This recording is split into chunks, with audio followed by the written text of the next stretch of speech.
শুভ নববর্ষ বন্ধুরা। আজ নববর্ষের দিন, তাই আমার গোপাল ঠাকুরকে দিয়েই দিনটি শুরু করলাম। তোমরা বলবে বন্ধুরা, নববর্ষ তো কবে চলে গেছে, আজকে ভিডিও শেয়ার করছি। হ্যাঁ গো বন্ধুরা, অনেকটা দেরি হয়ে গেল তোমাদের সঙ্গে নতুন বছরের ভিডিওটা শেয়ার করতে। কিছুটা অসুবিধার কারণে আমি ভিডিওটা শেয়ার করতে অনেকটা দেরি করে ফেলেছি। তবে কিসের অসুবিধার জন্য আমি ভিডিওটা শেয়ার করতে দেরি করেছি, ভিডিওর মাধ্যমে অবশ্যই একটু একটু করে তোমাদেরকে বলে দেব। আজকের ভিডিওটা যেহেতু নতুন বছরের ছিল, তাই নতুন বছরের দিন আমি কি করলাম, কোথায় গেলাম, কি করলাম না করলাম সবটাই তোমাদের সঙ্গে আজকে শেয়ার করব। তো সুপ্রভাত বন্ধুরা, কেমন আছো তোমরা সবাই? আশা করছি সবাই ভালো আছো, আমরাও বেশ ভালো আছি। আমি রুমা, আমার একটি ছোট্ট সংসারে তোমাদেরকে স্বাগত জানাই। আজকের বারটি ছিল মঙ্গলবার। ঘড়িতে এখন সে 7:30টার মতন বাজে। চান টান শেষ করে চলে এসেছিলাম ঠাকুর ঘরে। ঠাকুর ঘরে এসেই প্রথমে ঠাকুর পুজোটা দিয়ে দিচ্ছি। যেহেতু আজকে নতুন বছর, নতুন দিন, সব কিছুই নতুন, তাই ঠাকুরকে দিয়ে আজকের ভিডিওটা আমি শুরু করেছিলাম। সকালবেলা কোনো কিছুই তোমাদের সঙ্গে শেয়ার করিনি, বলতে সকালে যা যা কাজ করেছি কিছুই তোমাদের সঙ্গে শেয়ার করিনি। ভাবলাম যে যেহেতু আজকে নতুন বছর, আমি আমার গোপাল সোনাকে দিয়ে আজকের দিনটা শুরু করব তোমাদের সঙ্গে। তো তাই দেখো, চান টান শেষ করে একদম ঠাকুরকে ঘরে চলে এসেছি। এসে দেখো ঠাকুরের সমস্ত যোগাযন্ত্র করে নিয়েছি, আর এদিকে ঠাকুরকে ভোগ টোগ দিয়েও রেডি করে নিয়েছি। আর জানো তো বন্ধুরা, ঠাকুরের থালে না আমি কিন্তু আজকে মিষ্টি দিয়েছি, কিন্তু মিষ্টিগুলো না দেখা যাচ্ছে না, তোমাদেরকে সামনে থেকে দেখাবো। আর মিষ্টিগুলো না এত ছোট ছোট, এই তোমাদের দাদাভাই এগুলো নাকি প্রথম ভেজেছে, তাই এগুলো এনেছে। তো বলেছিলাম ওকে অন্য মিষ্টি আনার জন্য, বলছে না এই মিষ্টিগুলো খুব ভালো, নতুন এসেছে, এগুলোই গোপালের জন্য আনলাম। তো যাই হোক, তো এখানে দেখো আমার কিন্তু গোপাল সোনাকে পুজো দেওয়া হয়ে গেছে। সমস্ত ঠাকুরকেও ফুল টুল দিয়ে সুন্দর করে সাজিয়ে নিয়েছি। তো ঠাকুর পুজো কমপ্লিট করে এই যে চলে এলাম ঘরে। তো এই দেখো, আমাদের কিন্তু এইবারের বছর নববর্ষরে কিছুই আনা হয়নি, মানে কিছু বলতে কিছুই আনিনি। তাই তোমাদের দাদা ভাই এই যে কালকে একটু টাউনে গিয়েছিল, তো সেখান থেকে সৃজনের জন্য একটা ট্যাগ স্যুট আর এনেছে দুটো গেঞ্জি। এই আমাদের এবারের বছর নববর্ষরের বাজার ছিল। কিছুই আনা হয়নি, মানে অন্যান্য বছর তো সবাইকে দেই বা সব মানে অনেক কিছুই আমাদের কেনাকাটা হয়, কিন্তু জানো তো বন্ধুরা, এবারের বছর না কিছুই কেনাকাটা হয়নি। আমার শাশুড়ি মাকেও আমি এবারের বছর কিছুই দিতে পারিনি, একটু অসুবিধার কারণে, তাই আর মানে কিছুই এবার কেনাকাটা করলাম না। তো যাই হোক, কেনাকাটা তো বছর বছরই চলতে থাকবে, এক বছর দিতে পারিনি তো কি হয়েছে, সামনে বছর অবশ্যই দিয়ে দেব। তো যাই হোক, আর কাপড় চোপড় দিতে গেলে তো কোনো যে আজকে পয়লা বৈশাখ বা পুজো এমন লাগে না, যে সময় ইচ্ছে হয় তখনই দেওয়া যায়, ঠিক না বন্ধুরা?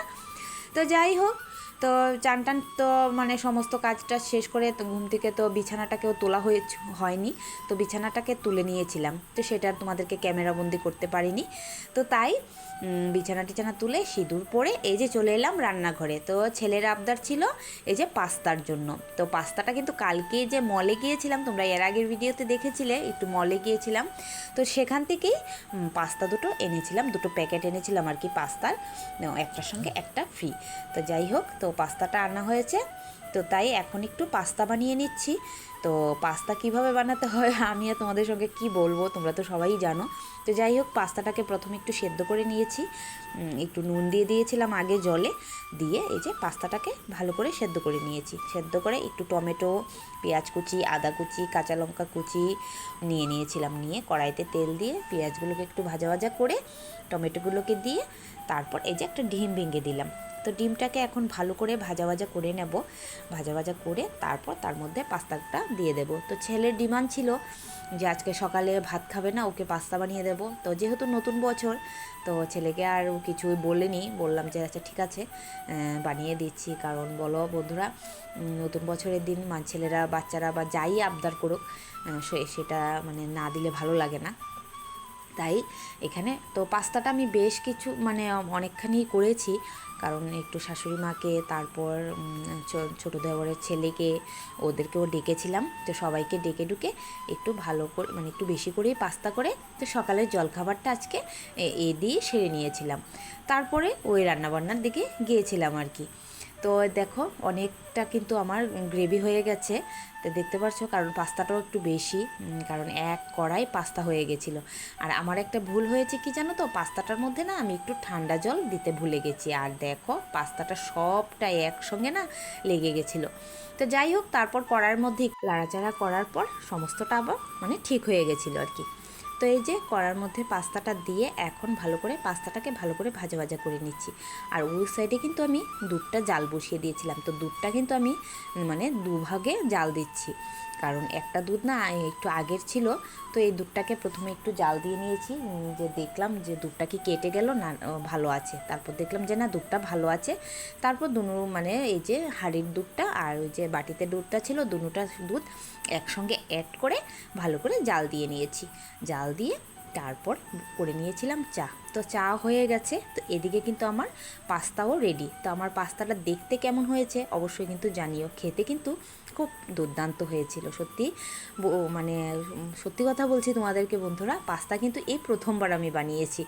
এর আগে কিন্তু কখনো আমি পাস্তা বানাইনি, মানে খেয়েছি পাস্তা কিন্তু বানানো হয়নি আমার কখনো। তো এই প্রথম পাস্তা বানালাম, তো খেতে খুব ভালো হয়েছে, দেখতে কেমন হয়েছে অবশ্যই কিন্তু জানিও। তো যাই হোক বন্ধুরা, জলখাবার শেষ করে চলে এসেছিলাম রান্নাবান্নার দিকে। তো রান্নাবান্নার দিকে এসে তো আনা হয়েছিল আজকে মাটন, আর এনেছে কাতলা মাছ। তো রান্না করব এই যে মাটন আর একটু কাতলা মাছের কালিয়া। তো যাই হোক, তো এদিকে দেখো আমার সমস্ত কিছু যোগাড়যন্ত্র করে নিয়েছি, আর এদিকে মাংস মাছ সব কিছু ধুয়ে নিয়ে চলে এসেছি। তো এদিকে আমার মিক্সিতে মশলাটাও হয়ে গেছে। তো এই যে আজকে না হাতে একটু ডলে মাংসটা রান্না করব। অন্য সময় তো কড়াইয়ের মধ্যে মশলাটাকে আগে ভেজে তারপর মাটনটা রান্না করি। আজকে এই যে একটু আগে ম্যারিনেট করে নেব সমস্ত মশলাগুলো একসঙ্গে দিয়ে, তার মধ্যে একটু কাঁচা সর্ষের তেল দিয়ে দিলাম, দিয়ে এই যে হাত দিয়ে একটু ম্যারিনেট করে কিছুক্ষণ সময় রেখে দেব, রেখে তারপর এই যে আজকে মাটনটা রান্না করব।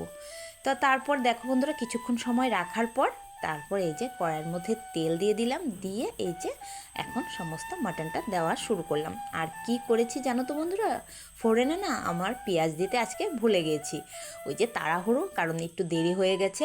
এই যে জল খাবার খেতে খেতে সবার সঙ্গে বসে একটু গল্প করা, আজকে যেহেতু নতুন বছর, ছোটো দেওর এসছে, তারপর বাচ্চারা নমস্কার করতে এসছে, তো এই যে সমস্ত কিছু করতে করতে না একটু দেরি হয়ে গেছে। তো তোমাদের দাদাভাই আসার সময় হয়ে গেছিলো, তাই ঝটপট আজকে রান্নাটা কমপ্লিট করছি। মানে কি ভেবেছিলাম যে সমস্ত কিছু তোমাদের সঙ্গে আজকে A to Z শেয়ার করব।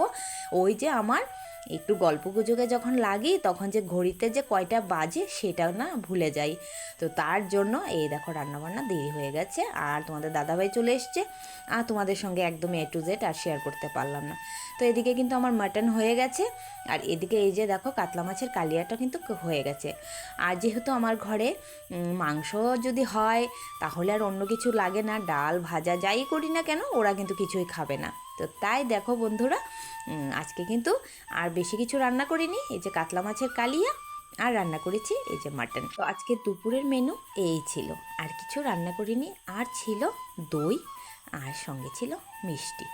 তো এই যে তো আজকে দুপুরে আমার শাশুড়ি মা আমার ঘরে নেমন্তন্ন ছিল, তো এই যে শাশুড়ি মায়ের জন্য এখানে ভাত বেড়ে নিচ্ছি। তো শাশুড়ি মাকে দিয়ে তারপর আমরাও খাওয়া দাওয়াটা কমপ্লিট করে নেব।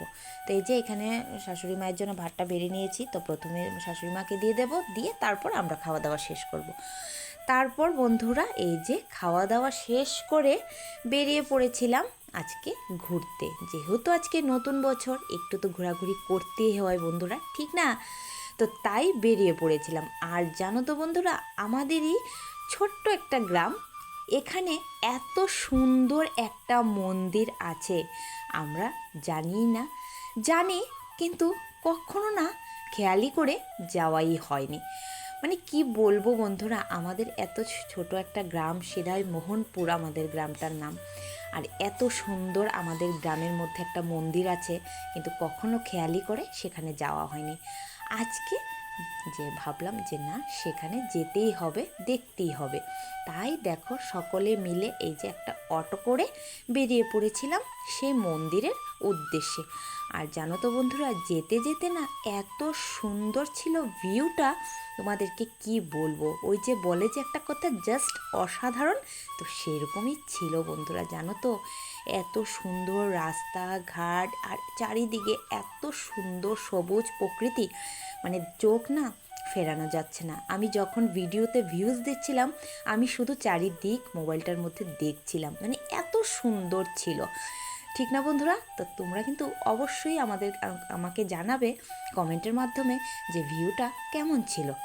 তো যাই হোক, কথা বলতে বলতে কিন্তু বন্ধুরা মন্দিরের প্রায় কাছাকাছি চলে এসেছি। তো এই ছিল সেই বাজারটা। সেই বাজারটা ক্রস করলেই আমরা পেয়ে যাব আমাদের এই যে শান্তিময়ী কালীবাড়ির মন্দিরটা। তো এই বাস আর কিছুক্ষণের রাস্তা, চোখ দুটো না অপেক্ষা করছে কখন সেই মন্দিরটা দেখতে পাবো। তো দেখো, কথা বলতে বলতে কিন্তু চলে এসেছি সেই মন্দিরের সামনে।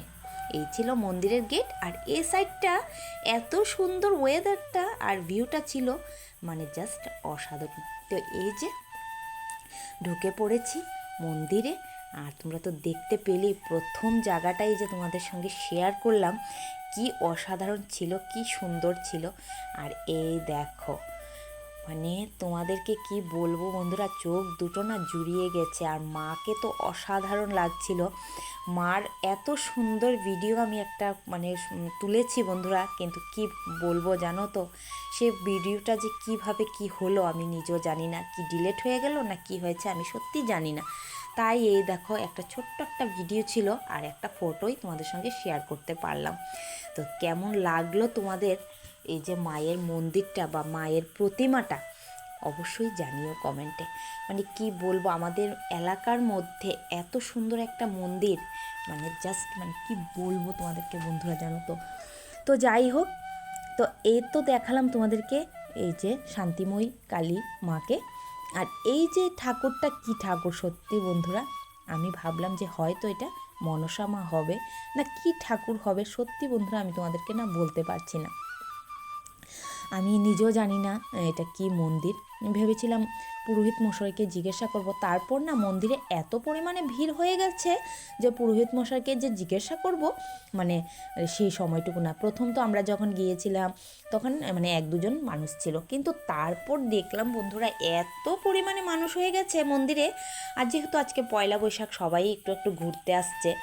আর জায়গাটাও তো মানে এত সুন্দর একটা জায়গা, মানে মায়ের মন্দিরটা, মানে মন জুড়ে যায়, মনে হয় যে মন্দিরে বসে থাকি আর কোথাও না যাই, এত ভালো লাগে। তো এই তো ছিল মন্দিরটা, আর এটা ছিল মন্দিরের সাইডের আশেপাশটা। আর এই ছিল একটা, এটা নাকি অনাথ আশ্রম, এখানে অনাথ বাচ্চাদেরকে রাখা হয়।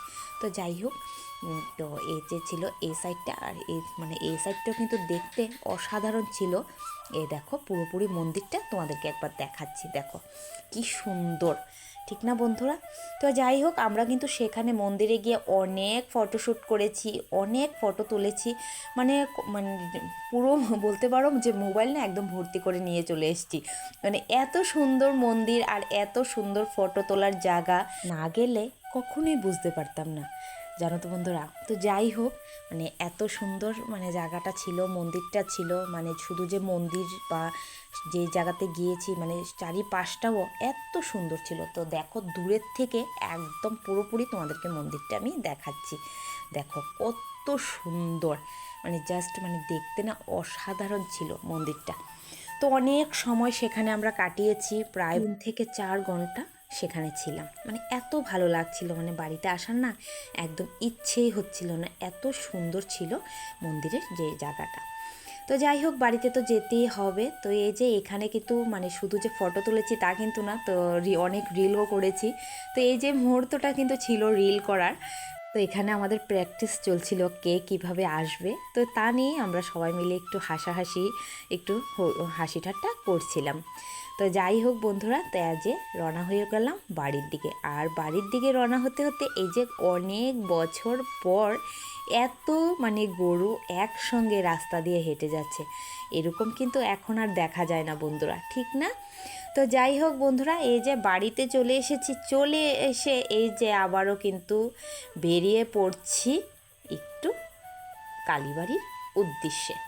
তো শুধু যে কালীবাড়িতে যাচ্ছি তা কিন্তু না বন্ধুরা, সঙ্গে যাব এই যে আমি তোমাদেরকে বলেছিলাম এর আগের ভিডিওতে আমি ভয়েস দিতে পারছি না কারণ অনেক সাউন্ড আসছে, কারণ আমাদের এখানে কীর্তন শুরু হয়েছে।